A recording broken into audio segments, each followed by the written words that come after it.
to the Real Talk Sunday. What up? We in the building.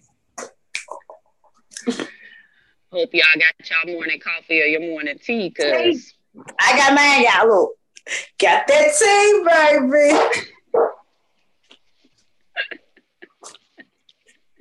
cause we ready. Queens. I can't take y'all anywhere. We are now live and on this thing, baby. Okay, guys. Welcome back. Welcome back.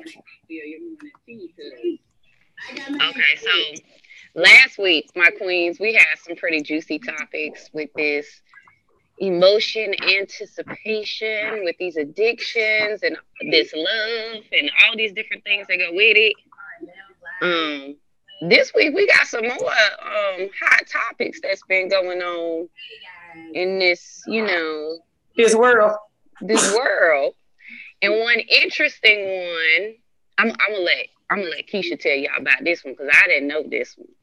Okay, about RKelly in that hotel, that his studio that looked like a bedroom with all his clothes and everything, and the judge done told him this man got to start recording between the hours of 9 to 5. And his studio has to start looking like a regular studio and not where he lives at. RKelly had the nerve to tell him he has never made a song between the hours of 9 to 5. He has always made them between the hours of booty call hours. Ooh. So now they are trying to fight so RKelly can record at any time because they say no studio in the world has recording hours. So he doesn't feel like he should have a 9 to 5 or a time set for him to be able to record because he's missing out on money. He's missing out on that the building has to be paid for and everything like that. So now that's what they're fighting for. So we're waiting on the results of if he's going to have to continue to do the music whenever time he wants to, or is he going to have a 9 to 5 schedule on recording in his studios from now on. Okay, so let me ask this. Okay, so basically what you're telling me is that RKelly is addicted to the lifestyle that he's been using. I mean, that he's been having. Yes. And it's even the addiction for him is so deep that it is preventing him from making any types of shift. Yeah, and it's the fact it's so addicting to him that this is not even related to his case. This is a whole separate case. So he bringing that lifestyle, that addiction into this case too. This is a whole separate case. It has nothing to do with the show, the movie that just came out, anything. This is completely separate. So they're putting him on these hours because, first of all, ain't no studio supposed to have a bedroom at all in it. It's only supposed to have the recording equipment where you can go back and record and all that. It's not supposed to have a whole full bedroom with a bed, with your dressers, with your bathroom, and you taking showers and doing all the extra shit. So I have a question and I have an opinion, a comment that goes with that. Okay. This case, I feel like is related because if he's been doing this for years, why all of a sudden after these shows and all this stuff comes out, now they want to say he can't have no bedroom. He been had a bedroom. I guess because, I guess because they wanted proof. I guess somebody went in and expected it and somebody complained about it and they made a case out of it. Because somebody actually went in and found that this man has a whole full bedroom, clothes, wardrobe, and everything. Like he has literally been living inside this studio. So basically, if they can't mess him up the old way, they're just trying to find new things to try to, like they did what's his name, the man that killed this so-called killed his wife. Damn, what is the football player, just like they did him, what's his name, the football player that killed the white girl, the white lady, what's his name, O.J. Simpson, same way they did him, they couldn't get him for that, so he went and stole his shit, his own shit, and he went to jail for it. Yeah, they did. So I mean, they're gonna find something, some type of way, some type of how, because at the end of the day, the rest of that stuff they can't prove. They can prove he was living in that damn studio though. So I'm trying to make sure that I'm following. Okay, so from an addiction aspect, they are anticipating for RKelly to just go into this like, hey, I'm all good with all of this, and I'm just gonna roll with this because I don't know. Like, I'm totally confused as to why is it that we're not taking and doing what's necessary to stop all of this. So it's they're maybe stepping around, or they're trying different things to keep him able to make money, make music and things of that nature. But instead of saying he cannot work with anybody 17 or younger, they're putting him on a time slot for, I'm confused. I'm sure that they're not gonna say that, first of all, because right now he ain't got nobody to say that he's done it. Yes, he does. That's he do, but they ain't got the women are up to age now, and they're not coming out. RKelly shit is their best fucking friend, so they have to come back from some other aspect, because in RKelly's mind, he's not doing anything wrong. Not even him staying in his studio is wrong, because he's already been on this addiction. Everybody has allowed him to have all these multiple rooms in these studios for years. He's had multiple rooms. They can't prove that he's addicted to having sex with young girls, but they can prove he's addicted to having bedrooms inside his studios and living there. Okay, so Leandra says she understands them saying he shouldn't have a bedroom in his studio, but they shouldn't tell him what time he has to be creative. That's what I was trying to do. Like, they don't have a right. They don't have a right, because he said he has never, even when he made I Believe I Can Fly, when he made any of those, he said he has never in his life made a song between the hours of 9 to 5. Ever in his life. That's his sleeping hours, goddammit. And majority of the time, that's all stars sleeping hours. Really, have you even your husband, CJ? I have never known that man to be in the damn studio between the hours of 9 to 5. They are up late in the middle of the night recording and making music. That's anywhere. I have never really known them. They might be in there all day, but really between the hours of 9 to 5, they sleep. Hey. Hey, everybody that has joined. Welcome. But hey, honestly, in my opinion, I don't think this gonna work either, but I'm gonna watch now and see how far it goes. Listen, RKelly just don't work my nerves, and the fact that I found out that this man is 54 years old, and when he married Aaliyah, he was 30 something. No, he was 26 when he married her. He was 20 something. Okay, but he was almost 30, and Aaliyah was 14 or 15, and then they're not telling us that she had an abortion by him. Like, this whole thing is. Wait a minute, I didn't know that. Why you think they got married? Girl, I did not know. I just thought her little young ass was hot and loved him. But she was nothing like that. She wasn't hot though. That's nothing like that. If you listen to Missy Elliott and Timberland, they will tell their stories about Aaliyah. They knew what was going on and what RKelly was doing to her. They knew. If you watch the videos of her with Missy Elliott and Timberland, it's totally different than when you see her with this whole RKelly thing. Even when you see her with Damon Dash, it was totally different as she got older. So with her being 14 and him being 20, would you say 26? Mm-hmm. Okay. So after that didn't work out, his wife was young as well. So was he in his damn 30s or almost 40 when he married her? Who, his wife? Yeah, his wife, because she was young too. She was still young as well when she married him. And he didn't marry her to like some years years after he married Aaliyah, and he was 26. So that means he was in his late 30s, almost 40s. Y'all, they made a song about it. Age ain't nothing but a number. That's a lie. But honestly, it says that if you look online at the Aaliyah story, it tells all of this on there. She has another song that they didn't let come out.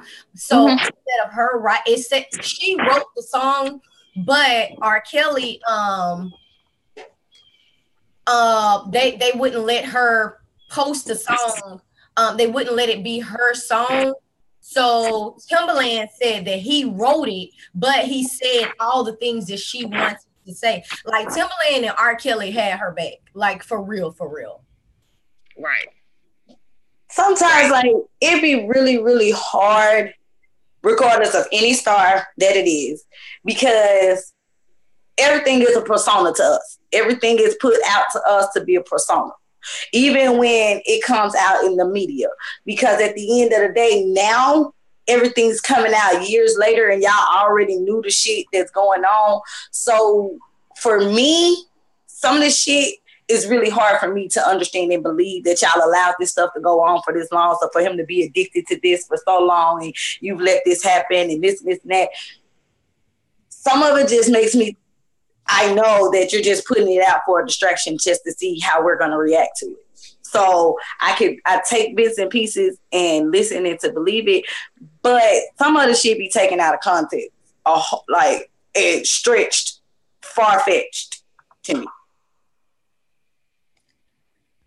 Woo, I understand that. I definitely. Leandra said that you have to think about the population of people listening to music. What time of day people listen to songs he made? Right. I mean, I'm just being honest. She just keeping it real, and that's some real shit. Hey, April, welcome. Your voice, your opinion matters here, so you are more than welcome to comment. If anybody that is on right now wants to come, actually, us to let you be on here so you can talk, honey, let us know. And on this particular day, you can come up here with us and voice your opinion. Right. Yes. Okay, guys. So I want to make you guys, like, I'm not sure if you guys are aware of how addiction really is. Anticipation is what is creating addiction. It's the dopamine in your brain from anticipation, the happy drug, that creates the addiction. The happy drug, once you try something and you like it, your body has this chemical reaction that shoots out these chemicals throughout your body. And that is creating the anticipation inside of you for you to have that experience and that feeling again. That's the vast majority of the time how addiction happens. So, this whole Kelis. Okay, I'm going to move on and let Lisa jump on about Kelis. Keisha, great topic. Thank you for your research and your opinions, honey. Because RKelly, hey, I'm over it. I'm over it. I'm just over it. Oh, well. Okay, so I heard them say something about Kelis and Nas on the radio. So, because we do the Real Talk Sunday, I got to see the tea and what's going on in the world. Right. So Kelis and Nas have an open custody battle going because Kelis wants more child support, which, mind you, she get like $8,000 a month for one kid, and they have joint custody. They have shared custody, which that is a lot of money to have shared custody with a man. So that means he is very active in his child's life. So she gets mad because he says no and he's fighting her back on it because she feels like he's more established right now. So the money should go up. And she moves to Colombia. She says she's going on vacation, but she withdrew him from their private. No, she said Colombia. She want to become a Colombia a farmer or something. A farmer. Yeah. So she said they were going on vacation, and this happened New Year's. So this been going on for almost 2 months. And withdrew him out of the private school that he was in LA, and said that she started homeschooling him and they still out the country. So she basically took the child without permission, which, mind you, she's remarried. She has a husband. Okay. Kelis married? Yeah. You weren't listening to nothing. Girl, all I care about is empowerment schooling. I'm so tunnel vision. The only way I'm finding out this stuff is for real talk time. Other than that, I'm so tunnel vision with empowerment schooling. I don't even know what's half the time what the fuck day it is. Right. Right. So, you know, I ain't lying. Most of these sites, trust me, these are topics that I either see on Facebook, hear on the radio. I go type it in, do a little research, see what's going on. And I mean, yeah, so she mad about some child support. And that's because she addicted to that lifestyle. No, she gonna use that $8,000 to start her farm. That's what she gonna do. Seriously though, Lissa's definitely right. She is addicted to the lifestyle. Like, do y'all know that at one point in their marriage, they had a house, a big ass mansion where they had sex in because their neighbors used to say that they were too loud having sex. So Nas bought them a mansion so that they could have sex and not be interrupted. So the mansion was just to get booted. Mm-hmm. Yeah, she's addicted to the lifestyle. Most definitely when you just buy somebody a house just to have sex. Yeah, that actually happened to her. Yeah, my opinion, you move the kid. Once you let that cat out the bag, baby, you're going to have to support it. Leandra said, sounds like she need to bring some boys to the yard because that milkshake is small. I'm over her. I cannot right now. I cannot right at this very moment. This is far too much, okay? No, I thought that Kelis was like a celebrity chef. What the fuck happened to that? Because she went to Le Cordon Bleu. She got a degree with Le Cordon Bleu as a chef. And she did good. Then she was on the show with Snoop Dogg and what's the white lady name? Martha Stewart. And she was on there as a celebrity host, judge, cook person thing. Like, I'm totally confused as to what. It might just be the aspect of being selfish that, you know what I'm saying, she want more. Just because she got it don't mean, you know how sometimes we would rather want to spend somebody else's money than spending ours. And if she could get it, why not try to get it? You know what I'm saying? So it could be also on that selfish level. If she's used to that lifestyle, she want more money, regardless of how she gonna get that more money. That go her addiction. Or it could be, because I've seen females do this, and I think people think that just because people are celebrities that they don't do that. They use kids as a pawn because they're still angry on how relationships ended, or trying to get revenge for something that didn't happen in their relationship. So I'm just gonna make your life a pure living hell. Right. So it could be many of things. And Leandra said, but who is getting hurt the most in this situation? The child.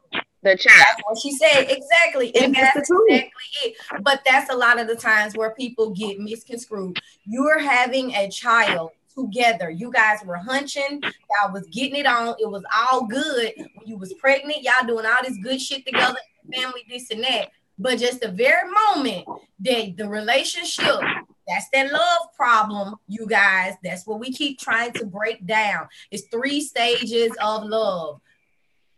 Lust, attraction, and attachment.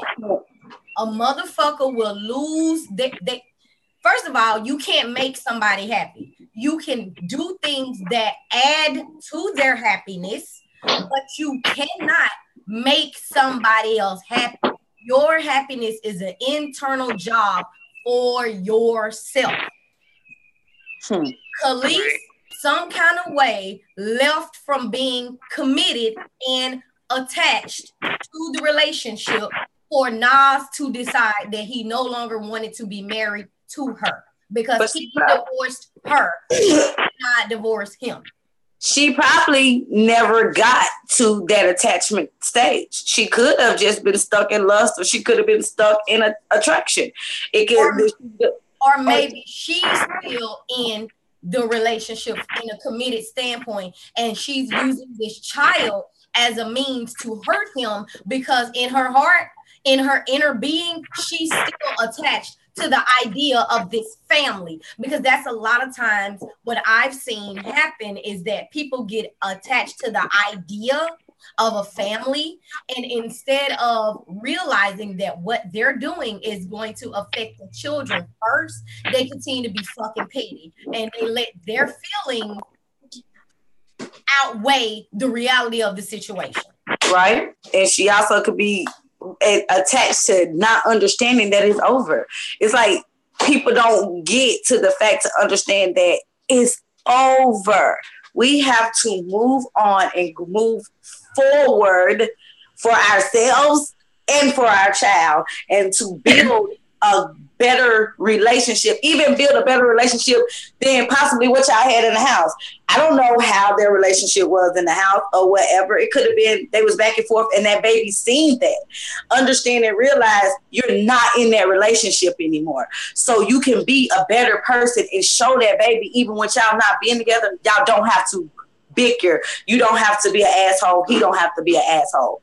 But Kelis is that's what my issue is with her. Like, she gets on all these shows and she put on, if you are a celebrity chef, why in the fuck are you not doing this on an all the time basis? It's as if you want to be in competition with Nas, but you can't, because he's already established he is his name hold weight, period. When What's Majig just used his song 9 Ether against Nicki Minaj, what's her name, my boo, she just had a baby with Papoose. Remy Ma. When she used that 9 Ether beat against Nicki Minaj contacted Nas, and Nas shut it down to where that beat can't be used for that. But Nas was on the map before. We didn't know nothing about Kelis. Nas made Kelis noticeable and knew who she was. Honestly, when she came out with the milkshake, hell, I didn't even know she was his wife. So at the end of the day, he was on the map before you was ever even thought about. And you want to go to Colombia or wherever you at to be a farmer, take that talent that you have of being a chef and do some damn natural cooking, and there you go, building your money from there. You don't have to need his. That's just some selfish ass shit that you just want to take your child through. Because no, but what you're not understanding is even her going to fulfill those dreams, when you have a child involved, you cannot just up and take somebody's child without talking to them about it first, period. Leandra said with her being remarried, why is her husband even allowing this? That is a great question. Why? Maybe he addicted to the come up too. That shit too. He probably boosted her ass. That's probably what it is. Probably boosted, because majority of the time when a woman get into another relationship and she done changed, or she done took that child away and she done got remarried, sometimes it be that other influence on that other side. That should be ridiculous. This whole thing is ridiculous to me. The whole entire situation is ridiculous to me. This whole R. Kelly thing with his addiction to young coochies and, making girls turn into boys and all this extra shit. Right. Far entirely too much. Like, and then as a society, we as a people are allowing this shit, and we're accepting it, and we're indulging in it, and we're partaking in it, and we're all, but those people are standing out there on the corner. Like, it doesn't affect us.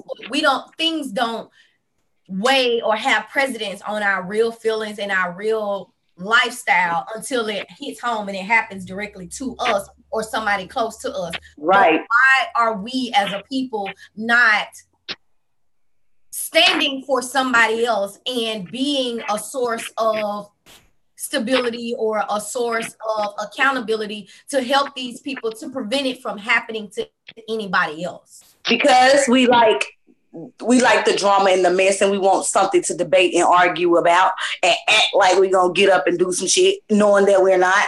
Because when the R. Kelly stuff came out, yes, they didn't do nothing but split and divide and have some people to talk about. People love negative shit. If we came on and we said, oh, we just went out there and we found the girl and this and this and that, and we was out there trying to put some positive out there, they're not gonna like that.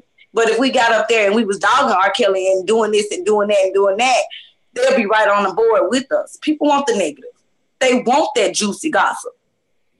I don't. So they can have something to debate about. But like April said, she said these people are hurt. And they are. Ain't nobody went back and thought about everything that they went through. Look at R. Kelly.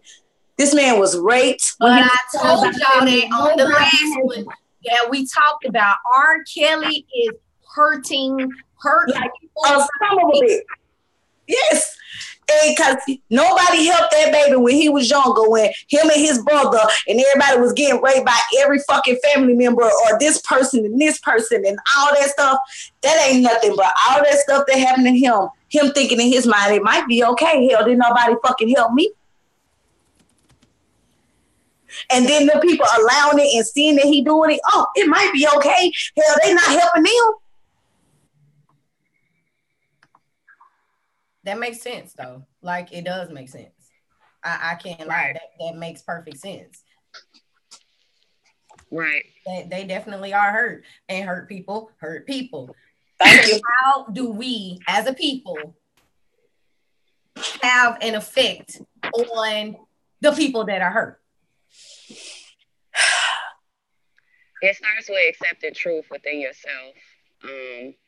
And people have to be able to, well, when people really care about you, they tell you the truth.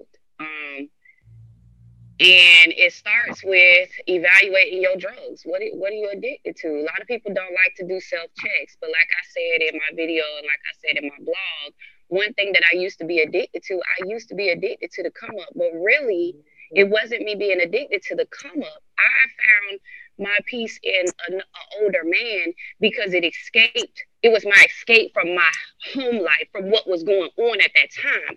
When I dealt with that head on and accepted the fact that this is what my reality is, are you going to change it or not? I was able to stop that and change it and move forward. Then a lot of people eat because, yes, I have kids from that situation and I have a pet and things that I have to deal with now, but that's my fault. So you eat it, you lift your head up, you focus on you change your drugs, and you just deal with the reality that you created. But you got to bury that past, though. Right. You have to see why you're addicted to that. How is that telling some? Like April said, that we also have to stop glorifying drunk, which is a absolute fucking fact. But people don't know how people. Okay, like you don't care about being yourself. If somebody do something in front of your ass that's wrong, you're gonna fucking speak up.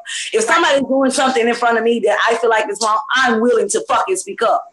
Right. People are not willing to be different. People don't like to be different. People like to go with the motherfucking flow, not against the flow. People don't like to go against the grain at all. It's a drama-fied post. You the only one in that motherfucker going against the post. People don't want to go against it. They don't want to be the only one in there speaking the truth and speaking right. They'll rather go within the crowd and join in, even though in their heart they know that shit was wrong as fuck. But instead of voicing it, they gonna say, oh yeah, you right about that, knowing they wrong as hell. So how do we fix, or how do we offer support that makes it okay for people to say, no, sir, I'm not okay with it? Like, for instance, there's a video going around circulating in social media. There are two black guys in a car and they're at the light, but the white police officer is stopping the black boys. I think that their book bags, but the only thing they're doing is trying to sell some, I think it's like CDs or something. Yeah.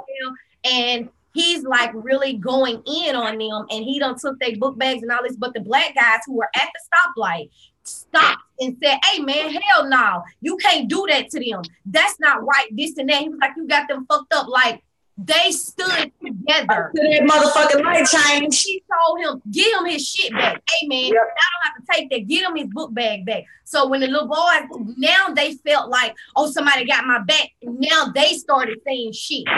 Yeah, but at first they felt backed in the corner and they just did what they were told. But when more of us come together, it was two black men against one white police officer that stood against for these two black boys? That's what I'm asking. How do we, as a people, let our people know that it's okay to stand together for the right? Continue to do what we're doing. Continue to walk and voice our opinion, and people will follow. But opinions are like assholes. Everybody got them. So how do we make this happen or start a chain of change without opinions? Because as you know, it's going to be a narcissistic person that is going to come through and they're going to say, well, according to XYZ elemental P, the stars and the, like, I would like to have something, or how is it that we can brainstorm together? Because it's 5 melanated women here. April is extremely high up in the military. She's been there for a long time. I'm extremely proud of her as a woman. She's now a nurse. She's a certified art. She's a registered nurse. She has 3 children. She is doing this and holding it down on her own. And I take my hat off to her because this woman is solid. And no matter what go on in her life, April pushes through. April makes a way out of no way. And she has 3 queens that she is raising. How do we as a people, I want to protect her daughters. Listen, you have 2 beautiful queens and a son. I want to protect your children. They're biracial. They don't need to go through this bullshit. Keisha, you have daughters that are beautiful and they're stepping into the work industry right now. Momentarily, your son is black. How do we protect them and let them know it's okay to stand together for the good? How? Saying what you're saying now, doing what the thing is, Tay, we are not, everybody is not going to come aboard this shit. Just like Leandra said, we're going to always run into those narcissistic ass people, regardless. We just have to stand firm in what we believe and continue to do it. Just like how passionate you are, how passionate I am, how passionate Lisa is, your sister is, April is. We have to stand firm in what we believe in. We can't really stuck what the fuck everybody else is doing and how they're relating to what we're doing. We have to stand strong. People are going to come on board. People are going to listen. People are going to walk with us. We can't change. We can't. It's the people. It's continuing what we believe in. It's continuing to keep going. The right people that want to change, they will go with you. But there's always going to be people who are stuck in their ways, and that's okay. Everybody is supposed to go anyway. But that comes from what we do. We're not judgmental. We're not going to judge nobody. If that's your opinion, that's your opinion. And I'm going to, even if I agree or disagree, if I disagree, I'm going to respect you enough to just agree to disagree and just keep moving. It doesn't have to be all that hate. But when people see that there are actually people out there who can let people, even those same people with those opinions, when you don't bite their face off, they will eventually be like, well, what is different about them? That they just let me speak my mind and they don't bite my face off. Right. It's going to make a person think, because a mirror is a reflection of you at the end of the day. And just because they're debating against us does not mean they're not listening. Sometimes people would rather argue than tell you that you're right. I can, you know what? I like that. Leandra said you have to block the negative people and don't let them change what you're trying to do positive. April said that we're doing it. Plant the seed and grow from there. Keisha's absolutely right. You ladies are all about empowerment, and that's the part of it. The boys in the video were empowered. Right. They were super empowered, because as soon as that man broke down them motherfucking laws, every last one, both of them motherfucking little boys started talking back. Give me my book bag. Give me this. And then they told them, because the police kept on being right there, they said, y'all might need to move because he's still going to fuck with y'all. Right. So they told them to stand up, but also told them to move their operation somewhere else. So, I mean, at the end of the day, we just got to continue to empower and do it the way that we're doing it, and not judging nobody and letting people still speak their mind, but still speak the truth at the same time. Just because they want to be forceful and want to fight with it doesn't mean anything. Continue to let them do it. But I bet you some of that shit sunk in. Understood. Okay, so I want to jump horses here, you guys. The vast majority of people here that are at this particular live, well, this particular real talk session is from small cities, except Lilsa. The conversation that was had prior to us coming on live on this platform, live for you all, we had a little rundown and trying to figure out what are the best topics that we should discuss for today. One of the topics that came up was Jacksonville is now rated what was it, Lilsa? They're the murder capital of Florida.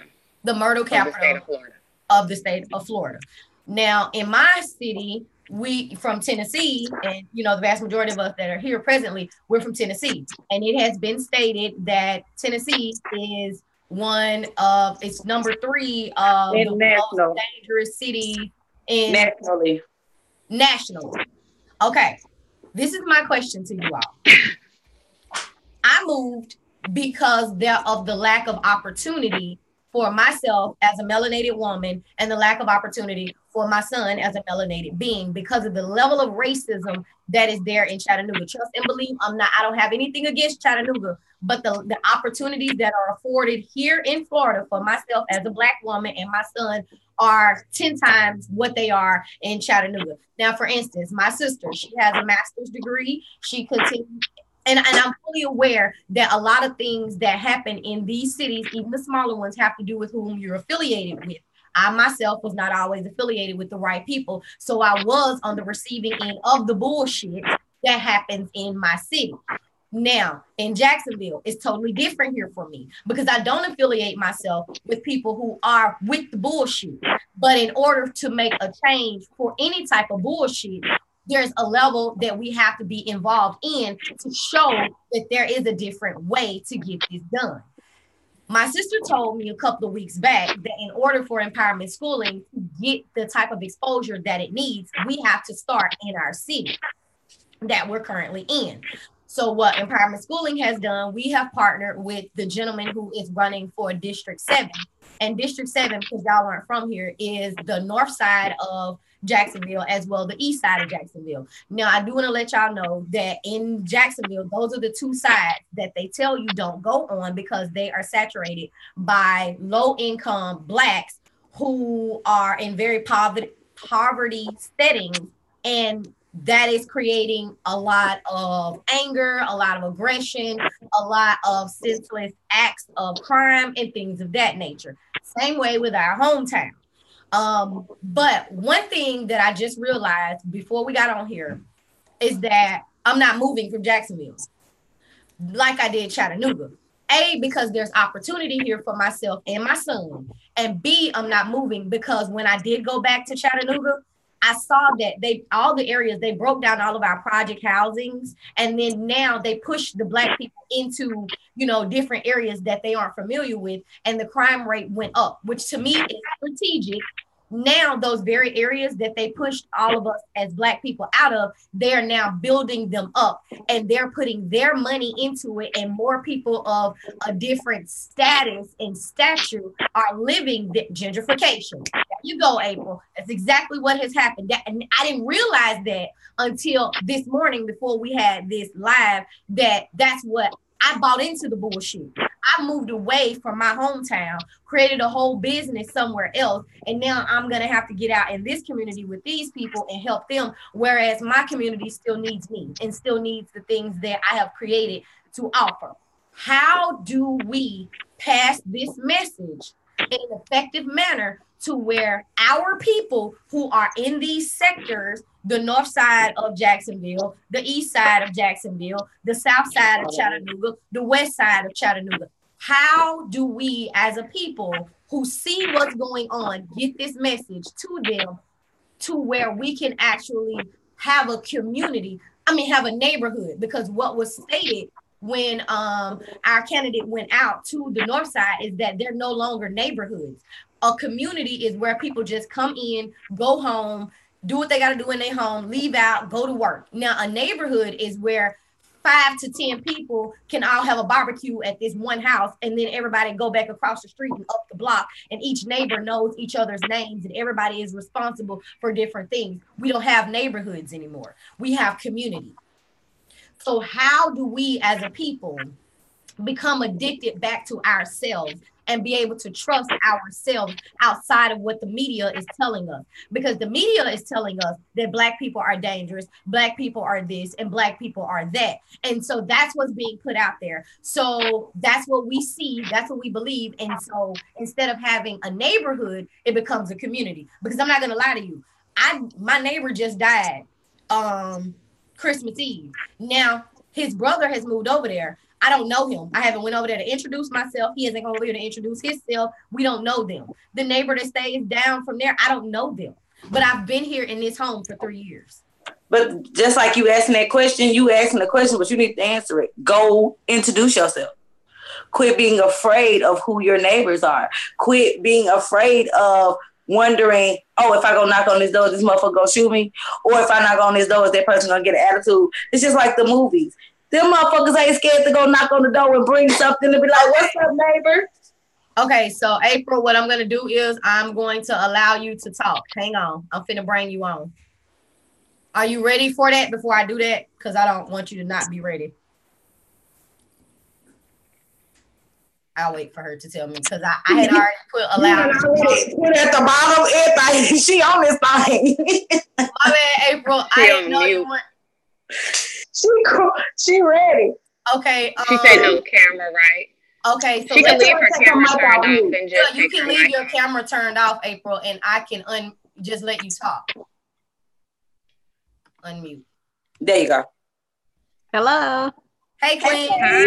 Hey, y'all. Hey, girl. So with that gentrification stuff, it's gonna be hard, but we have to lead by example. Like, I understand why you're saying you're not gonna go back, Alethea, because you've already moved, and so now you have another community that you need to help build up.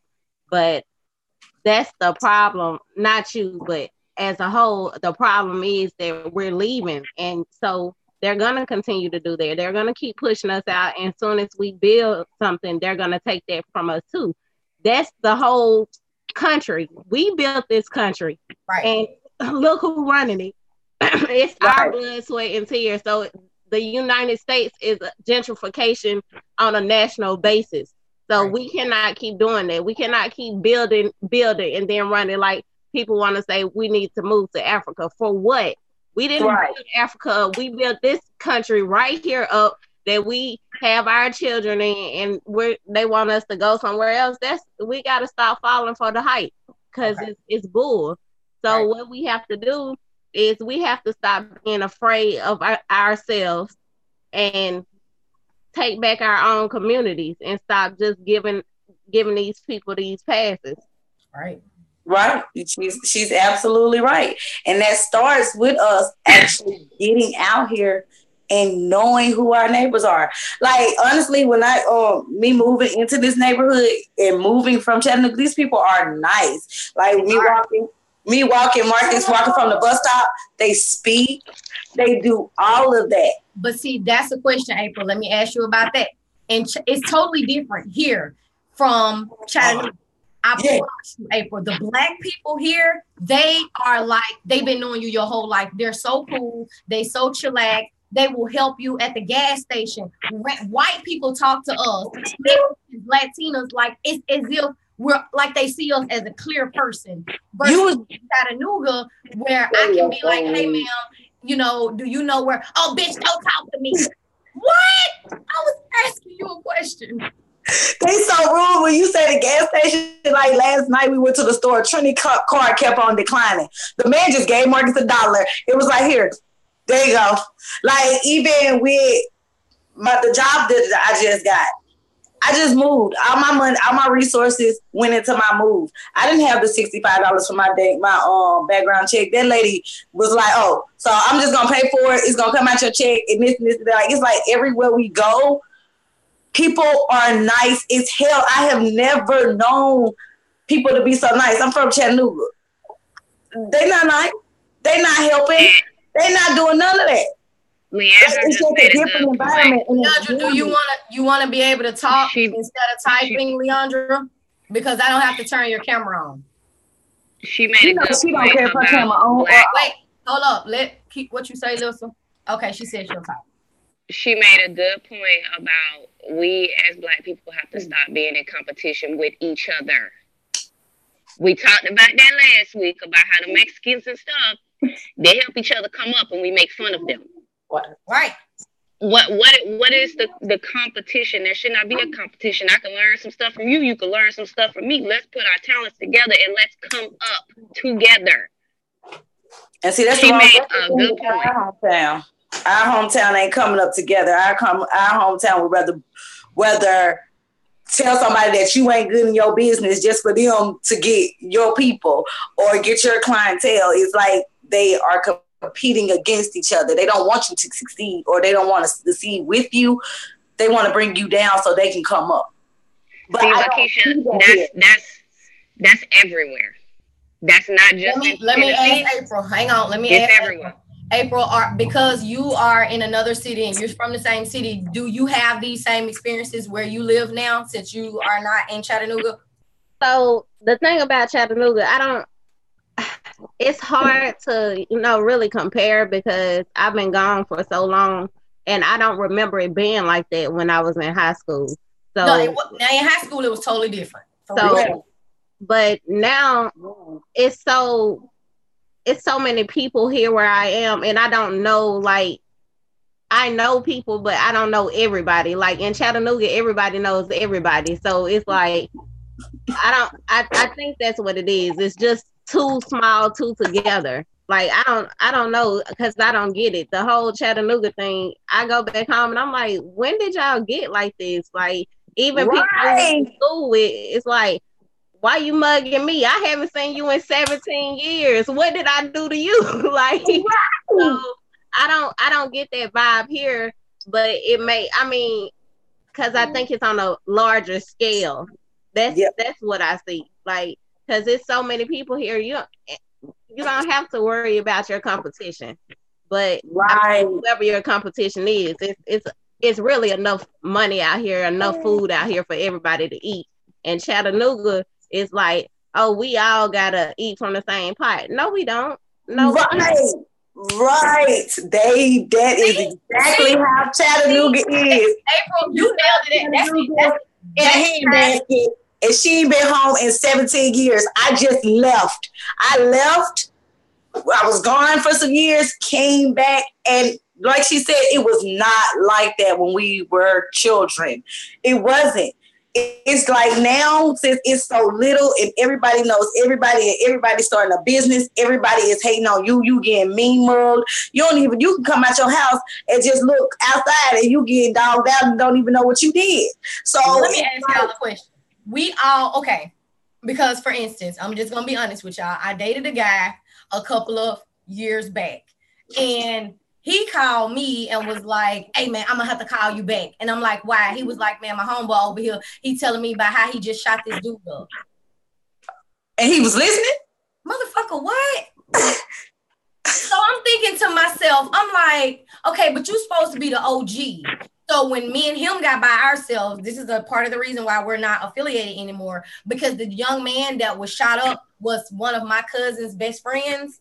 And to hear my boy cousin cry like that, and I know somebody who was affiliated with the person who shot young man up, and then he's like on the phone telling me, he up here telling me, you know what I'm saying? Why in the hell are our people okay with each other taking the lives of another person, of our people? Why? And that's just like how you was like, with you asking that question of why it's okay. And then like you were saying that it doesn't affect us until it hits home, because it's cool for people to get shot up all the goddamn time until somebody shoot your cousin or shoot your mama or to shoot your granddad. Then you want to buck up. It goes back to everybody glorifying drama. Like, oh, that motherfucker got killed for that. That's what the fuck he get. Da, da, da, da. Instead of saying, hey, bro, It's time for this shit to stop. Because it keep on going, Chattanooga gonna be wiped the fuck off the planet. It ain't gonna be no but white folk. That's all the fuck it's gonna be. Because that's all they're doing. But and it's not nobody standing up. Keisha, they have drama in their neighborhoods too. Though they have a lot of meth happening. But then they're not advertising it the way they're advertising the Black people's. I know that. Leandra said that the jealousy has to stop. Be happy for everyone's success. Right. When that happens, let me know. Because I don't know if that's gonna happen. That right there is gonna have to, a whole lot of mindsets and a whole lot of people are gonna have to change it. Right now, them motherfuckers in Chattanooga don't want to change. But it's not just Chattanooga, but around the world. Change is scary. People don't want to step out. They used to what they grew up on, and they used to the people that they're with. They don't want to separate themselves from them negative people. They're so used to them, they'd rather complain about it. Go ahead, Lil. One thing that I realized the other day is with these younger ones in the streets now, and they look up to people that's OGs. But let me explain something to you. The streets have been going on for a very long time. I know because my daddy used to be in the streets. But they did not kill you for nothing. When you joined a gang or you joined to sell dope and stuff like that, you knew who your boss was. You knew not to steal from them. You knew not to do certain things, or you knew what was going to happen. So they didn't just have pointless, oh, you got some shoes on that I can't get, so I'm going to kill you out of jealousy. So Leandra, that is going back to, she is right. The jealousy and the competition has to stop, because that's a lot of the killing that's going on now. It does not have to do with drugs. It does not have to do with the streets. Right. It's all pointless. So can I ask you a question? Everybody is, I have heard that we're waiting for the next man to step up and lead our people. Let me ask you a question, because my man changed for me. Well, because he knew what it is that I wanted, and to keep me from straying, trust and believe, he got his shit together. Okay.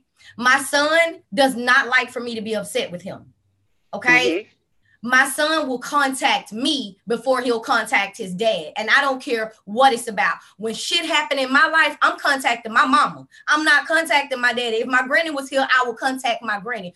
When do we as women take our seat in power? Because we have the portal. When do we as women take our power back and lead this shit to correct change? When? That's a good question, but right now, us as women, we too focused on what that man gonna do for us, or too focused on not being able to. It's too hard. We're going through too much. We're complaining about so much, but not even understanding that we can run a whole household. We're raising 5, 6 fucking children at one time, not knowing where the next paycheck coming up, but we can hustle up on making sure them children are doing the damnedest. But it's like when a man come around, you forget all of how strong you are. That's when your complaining and your weakness falls in. It's like that shit goes out the window. Like, so we're saying that men are women's weaknesses and they are like kryptonite to us. They take our power away. Is this what you hear? I hear you saying. Cause soon as a man comes around, hold on, April. Their weakness. April, go ahead, April. I ain't talking. We got two things against us as women. First off, as us taking power, are leading from our standpoint. We stuck on this feminist bullshit. I am. Hold on 1 second.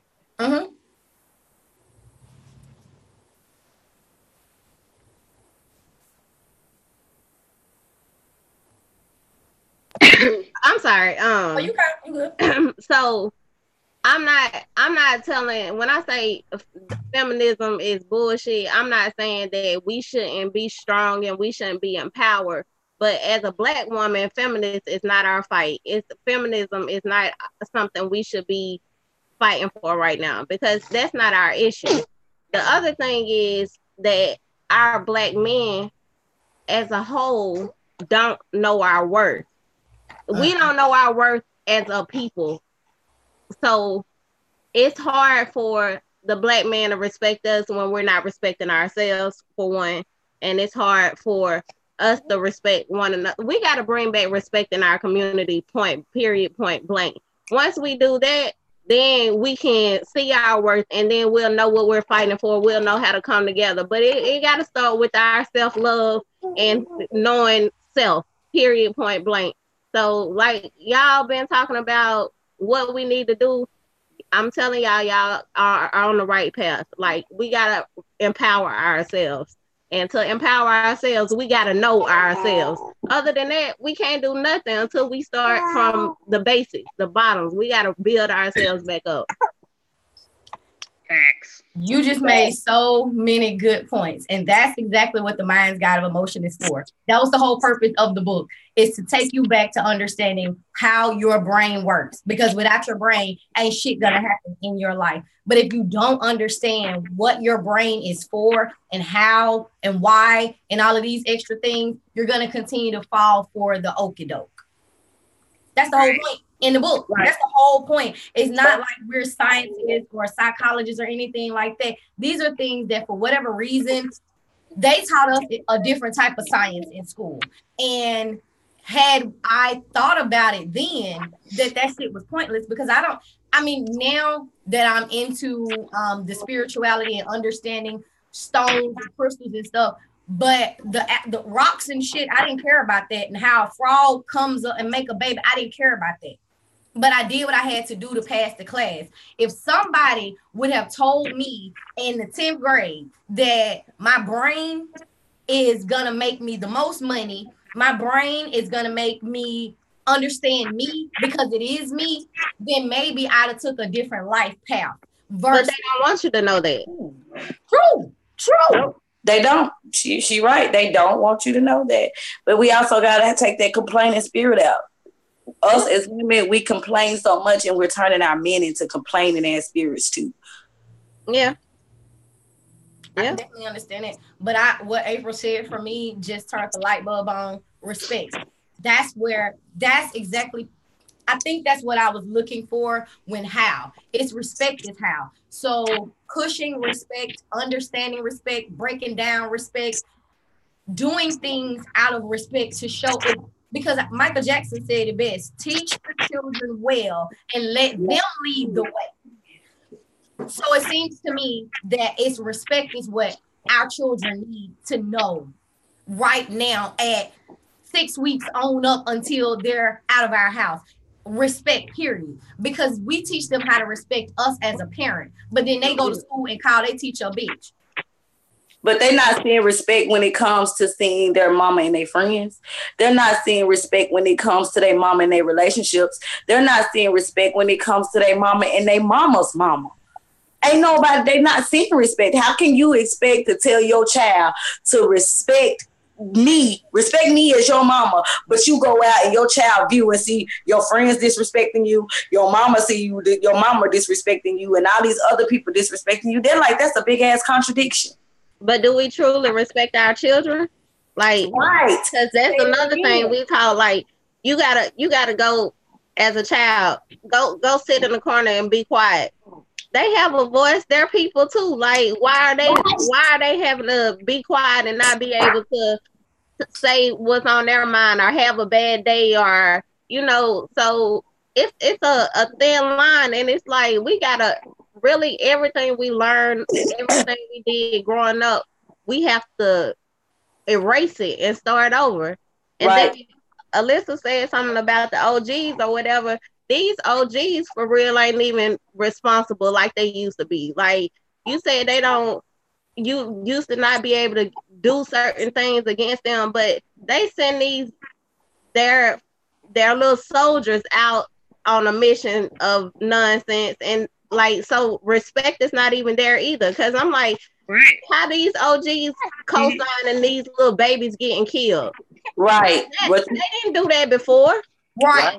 She is so right. Like so And right. People got to learn the definition of respect.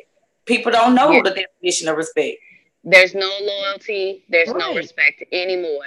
There's always been something called the streets for as long as I can remember, but there was not this much nonsense going on because they had respect and they had loyalty. Yeah. Period. And children were off damn limits. They don't give a damn who they shoot. Now, children was off limits, period. It's like more babies getting killed than adults nowadays. Ooh, y'all, this has been so good that I know we got to close this out because April, thank you so much for your time, for your comments. Thank you. Yeah. Will you make sure that people come in with us on next Sunday? It'll be every Sunday at 12, and it's going to be different topics. We are all trying. The goal is to bring our people to one platform, to have a voice, and to come up with a plan of action so that we as a people can grow and develop. Okay. I got y'all, and I'm proud of y'all. Thank you. Thank you. Leandra, thank you. Somewhere. Huh? I said we got to start from somewhere. We got to. So let's just start here. Cause hey, everybody come to YouTube. Everybody listening. So I mean, let's just start here and let's just be present and help each other from a mental standpoint. Let's not talk down to each other or at each other. Let's, like April said, respect each other. And we can agree to disagree. Yeah. And be good. Leandra, thank you so much for being present with us today. We appreciate you. Y'all share this out. It's live. I mean, it's on YouTube so that other people will be able to comment. We did have some comments there. I didn't get a chance to get over there as much as I should. So next time we'll have it to where everybody that is watching on YouTube are able to be heard. But as long as you subscribe the way you guys did, you'll actually be present on the platform that we're on, and you can come on and talk and things of that nature. That's the importance of registering, because I can't always jump back and forth because I get caught up in the conversation too. Right. All right, y'all. So until next Sunday, peace and show respect. Peace.